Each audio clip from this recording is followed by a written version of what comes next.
पाकिस्तान में corona virus की जो सूरत हाल है वो एक मरतबा फिर बिगाड़ की तरफ जा रही है। गुज़िश्ता 2-3 रोज़ से मुल्क में कोविड-19 के 4000 से ज़ायद यौमिया मरीज़ सामने आए हैं और दावा किया जा रहा है कि मुल्क में जो ये कोविड-19 की चौथी लहर है इसकी वजह डेल्टा वेरिएंट है। क्या ऐसा ही है और अब इससे निपटेगी किस तरह से हुकूमत? हमें अपनी तौर पर क्या करना चाहिए जो कि हमने पहले भी नहीं किया, लेकिन कोशिश करेंगे कि इसी दफ़ा कुछ कर लें। हमारे साथ मौजूद हैं डॉक्टर ज़फ़र मिर्ज़ा साहब। अस्सलाम वालेकुम डॉक्टर साहब। जी वालेकुम सलाम। डॉक्टर साहब ये बताएं कि अब ये जो सूरत हाल है फोर्थ वेव, क्या ये वाकई डेल्टा की वजह से है और अब ये हम जा किस तरफ रहे हैं? जी बहुत शुक्रिया। देखें, पाकिस्तान मैं समझता हूँ कि इस वक्त बड़ी एक क्रिटिकल सूरत हाल में है। चौथी वेव डेल्टा की वजह से नहीं है, क्योंकि वेव्स तो आती रही हैं पहले भी, लेकिन चौथी वेव का जो खसूसी बात है वो ये है कि इसमें जो वायरस की किस्म है वो प्रीडोमिनेंटली यानी ज़्यादा जो केसेस हैं वो डेल्टा की वजह से आ रहे हैं। तो डेल्टा जो है वो अब तक की जो हमारे पास इंफॉर्मेशन है इसके बारे में, ये एक वेरिएंट है जिस तरह पहले भी वेरिएंट आते रहे, लेकिन इस वेरिएंट के अंदर जो वबा का फैलाव है वो निस्बतन बहुत ज़्यादा तेज़ी के साथ होता है, एक बात। दूसरी बात यह है कि इसमें जो बीमारी की शिद्दत है वो दूसरे वायरसेस की अक़साम की निस्बत ज़्यादा तेज़ी से बीमारी होती है और शदीद भी ज़्यादा होती है। उसी का नतीजा ये है कि डेथ्स भी ज़्यादा होती हैं। आज मैं जो अदाद-ओ-शुमार देख रहा था तो ऑलरेडी पाकिस्तान में 86 डेथ्स हुई हैं पिछले 24 घंटे के अंदर।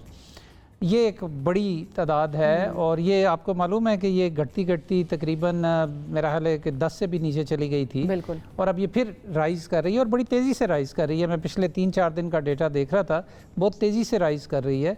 तो 86 डेथ्स होगी। अब क्वेश्चन ये है कि ये जो राइज़ हो रही है तो इस सिलसिले में हुकूमत को क्या करना चाहिए और अवाम को क्या करना चाहिए? तो अब आप अगला सवाल पूछेंगी तो फिर मैं इसका जवाब दूंगा। सर अगला अवैस पूछेंगे, क्योंकि अवैस उस शहर में बैठे हैं जहाँ तो बहुत सर अगला मैं उस पर आता हूँ जी, क्योंकि कराची की जो सूरत हाल है इस वक्त वो ये है कि कराची में इस वक्त हस्पताल तमाम भर चुके हैं और जितने भी लोग जो कि कोविड की वजह से अस्पतालों में दाखिल हैं उसमें से 95% के करीब वो लोग हैं कि जिनकी वैक्सीनेशन नहीं हुई है। अब एक वैक्सीनेशन से दूरी, एक ये अलमिया और एक फिर कोविड की सिवियरिटी, ये दोनों मिलकर ज़्यादा डेंजरस बन जाते हैं। लेकिन क्या इसको मुकम्मल लॉकडाउन से डील किया जा सकता है या ये जो स्मार्ट लॉकडाउन है ये अभी भी कारआमद साबित होगा? क्योंकि कुछ इलाकों में स्मार्ट लॉकडाउन का तो नफाज कर दिया गया है कराची में। जी वैसे थैंक यू, बहुत मुनासिब सवाल हैं जो किए जाने चाहिए और चूँकि इस पर फेडरल और सिंध गवर्नमेंट की कुछ आपस में इख्तिलाफ है, टसल भी, टेंशन भी है, तो इस पर मैं अपना व्यू दूंगा। बात यह है कि जो आपने कहा कि वैक्सीनेटेड लोग भी हैं और वैक्सीनेशन का लेवल भी पाकिस्तान में कम है, और इसके अलावा जो बाहर से एविडेंस हमें आया है वो ये भी है कि मॉडर्ना और फाइज़र की जो वैक्सीन्स हैं ये डेल्टा के अगेंस्ट इतनी मौसर भी नहीं हैं। तो इस सारी चीज़ का जो लुबे लबाब है वो ये है कि हम बिल्कुल एक बहुत बड़े ख़तरे के जोन में हैं इस वक्त पाकिस्तान के अंदर। अब क्वेश्चन ये है कि करना क्या चाहिए। तो सबसे पहले तो बजाय इसके कि हम इस बहस में जाएं कि जी लॉकडाउन पूरा करना चाहिए कि आधा करना चाहिए, सबसे अहम बात यह है कि लोगों को अपनी ज़िम्मेदारी पूरी करनी चाहिए।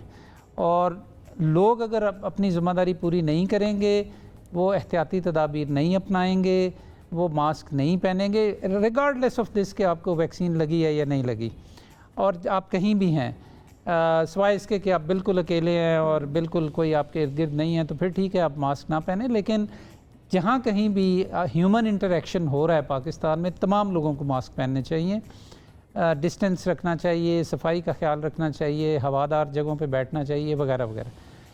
अब आते हैं इस चीज़ की तरफ कि गवर्नमेंट को क्या करना है। तो गवर्नमेंट के हवाले से मैं इस बात पे तो कोई भी मतलब डिसएग्री नहीं कर सकता कि बहुत ज़्यादा रिस्ट्रिक्शंस की ज़रूरत है, लेकिन रिस्ट्रिक्शंस की नौइयत क्या हो, उनके अंदर शिद्दत क्या हो, उनका टाइम ड्यूरेशन क्या हो, उनकी नेचर क्या हो, ये सारे क्वेश्चन जो हैं ये बहुत गौर व फिक्र का तकाजा करते हैं।